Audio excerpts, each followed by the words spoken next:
అందరికీ నమస్కారం. SSC 2025 public examinations కొరకు district common examination board doctor BR Ambedkar Konaseema district వారిచే ఫిజికల్ సైన్స్ బ్లూ ప్రింట్ ప్రకారం పబ్లిక్ పరీక్షల్లో ఫిజికల్ సైన్స్ నందు రావడానికి అవకాశం ఉన్న ప్రశ్నల సరళిని అవగాహన చేసుకొనుటకు ఈ వీడియో రూపొందించడం జరిగింది. ఫిజికల్ సైన్స్లో 50 మార్కులకు గాను వివిధ సామర్థ్యాలలో 17 ప్రశ్నల రూపంలో క్వశ్చన్ పేపర్ ఉంటుంది. దీనిలో 1 మార్కు ప్రశ్నలు 8, 2 మార్కుల ప్రశ్నలు 3, 4 మార్కుల ప్రశ్నలు 3 మరియు 8 మార్కుల ప్రశ్నలు ఇంటర్నల్ చాయిస్తో 3 ప్రశ్నలు అడగడం జరుగుతుంది. దీనిలో భాగంగా 1 మార్కు ప్రశ్నలు క్వశ్చన్ నెంబర్ 1 నుండి క్వశ్చన్ నెంబరు 8 వరకు ఉంటాయి. క్వశ్చన్ నెంబర్ 1 AS2 ఎకడమిక్ స్టాండర్డ్లో కెమికల్ రియాక్షన్ అండ్ ఈక్వేషన్ లెసన్పై అడుగుతారు. ఉదాహరణకు ఒక కాన్సెప్ట్పై ప్రెడిక్ట్ రీజన్ అని కానీ పోజ్ ఎనీ వన్ క్వశ్చన్ అని కానీ అడుగుతారు. ఉదాహరణకు why do we apply paint on iron articles, pose any one question on understanding of rancidity, ఈ విధంగా అడుగుతారు. ఇక క్వశ్చన్ నెంబర్ 2కి వస్తే AS1 అకాడమిక్ స్టాండర్డ్పై యాసిడ్, బేసెస్ అండ్ సాల్ట్స్ నుంచి అడుగుతారు.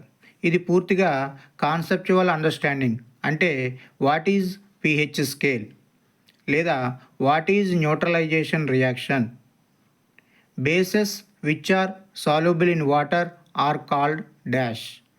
లేదా మల్టిపుల్ చాయిస్ క్వశ్చన్స్లో భాగంగా a solution turns red litmus paper into blue, its pH is likely to be A 1, B 4, C 5, D 10. ఈ విధంగా అడిగే అవకాశం ఉంది. ఇక క్వశ్చన్ నెంబర్ 3లో AS4 అకాడమిక్ స్టాండర్డ్ నుండి acid, bases and salts lesson నుంచి అడుగుతారు.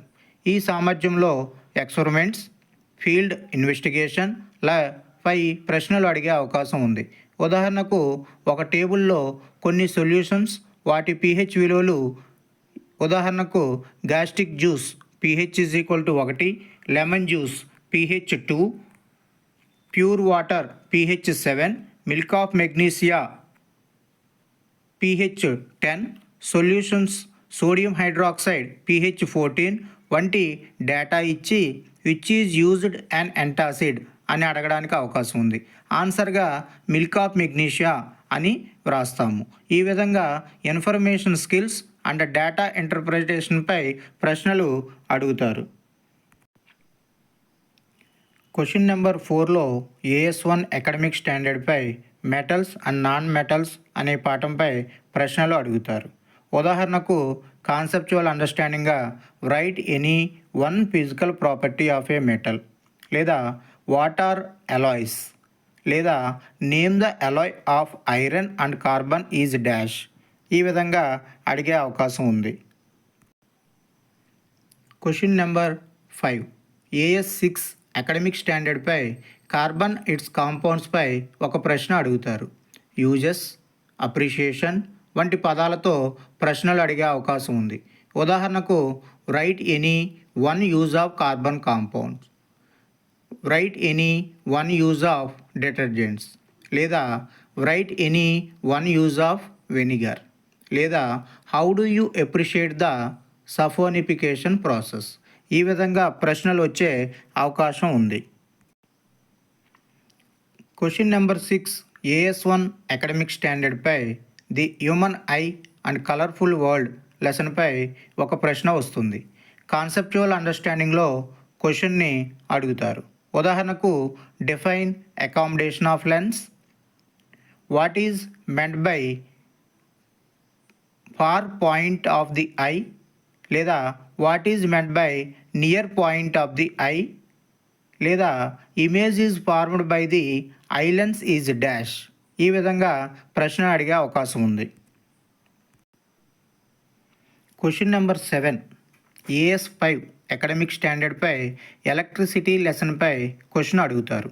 డ్రాయింగ్ పిక్చర్స్, మేకింగ్ మోడల్స్, వంటి పదాలతో ప్రశ్నలు అడిగే అవకాశం ఉంది. ఉదాహరణగా draw the symbol of an electrical cell అని కానీ, draw the symbol of an electrical bulb అని కానీ, లేదా draw potential difference and current graph for Ohm's law వంటి ప్రశ్నలు అడిగే అవకాశం ఉంది.